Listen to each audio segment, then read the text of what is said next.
السلام علیکم، insight blogs میں خوش آمدید۔ دفاعی اور جیو پولیٹیکل تجزیوں کے ساتھ میں آپ کی ہوسٹ ارا مومل۔ آج ہم بات کریں گے بھارت اور بنگلہ دیش کے درمیان بڑھتی ہوئی کشیدگی کے بارے میں۔ مظاہرے، سفارتی تنازع اور بیان بازی کے درمیان تناؤ بڑھ رہا ہے۔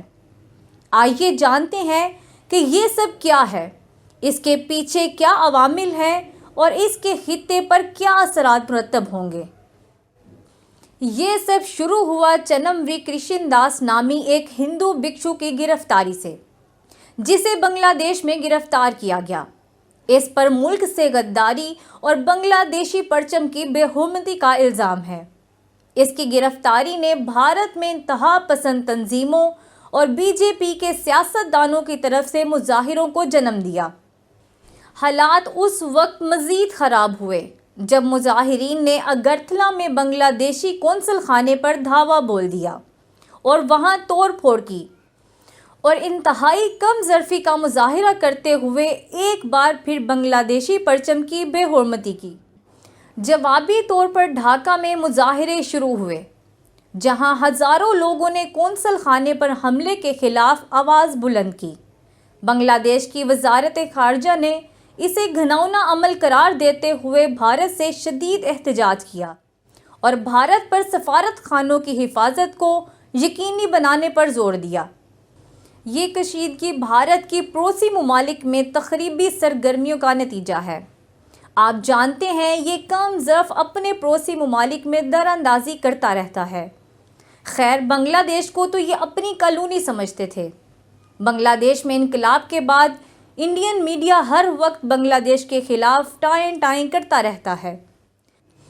اب بھی بنگلہ دیش کی مفرور اور سابق وزیر اعظم شیخہ حسینہ کو اپنے ملک میں لیے بیٹھے ہیں۔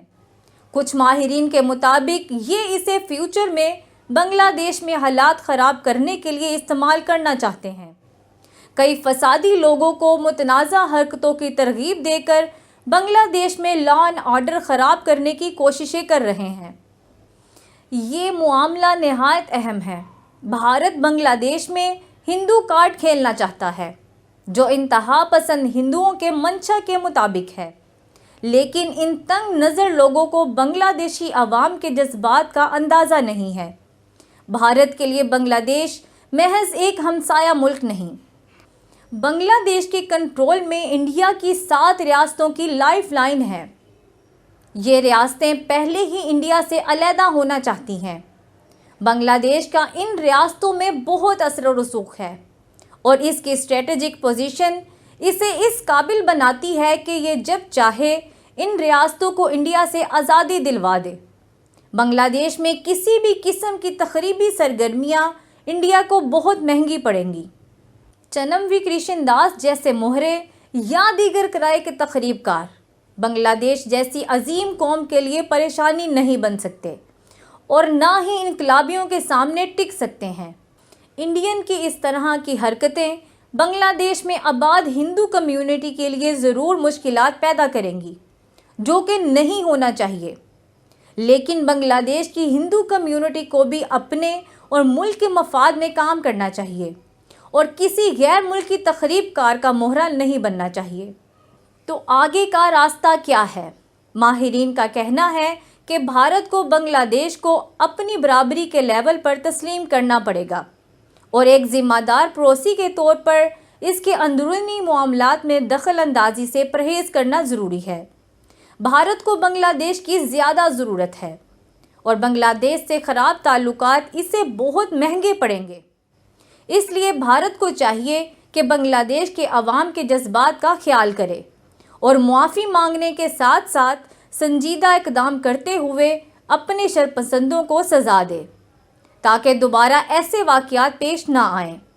پڑوسیوں کو ایک دوسرے کی ضرورت ہوتی ہے اور ان کے لیے ضروری ہے کہ وہ اچھے تعلقات قائم کریں۔ رہنماؤں کو بیان بازی کے بجائے مکالمے کو ترجیح دینی چاہیے۔ بھارت اور بنگلہ دیش جیسے ہمسائے تاریخ، ثقافت اور مشترکہ چیلنجوں کے ذریعے ہمیشہ ایک دوسرے سے جڑے رہے ہیں۔ وقت آ گیا ہے کہ دونوں فریق یاد رکھیں کہ ان کی طاقت تعاون میں ہے، نہ کہ تنازع میں۔ امید کرتے ہیں کہ عقل غالب آئے گی اور اس اہم شراکت داری میں دوبارہ سکون لوٹ آئے گا۔ آج کے ولاگ کے لیے بس اتنا ہی۔ بھارت اور بنگلہ دیش کے درمیان بڑھتی ہوئی کشیدگی کے بارے میں آپ کا کیا خیال ہے؟ نیچے کمنٹس میں اپنی رائے کا اظہار کریں۔ انسائٹ بلاگز کو لائک، شیئر اور سبسکرائب کرنا نہ بھولیں۔ اگلی بار تک باخبر رہیں اور مضبوط رہیں۔ شکریہ۔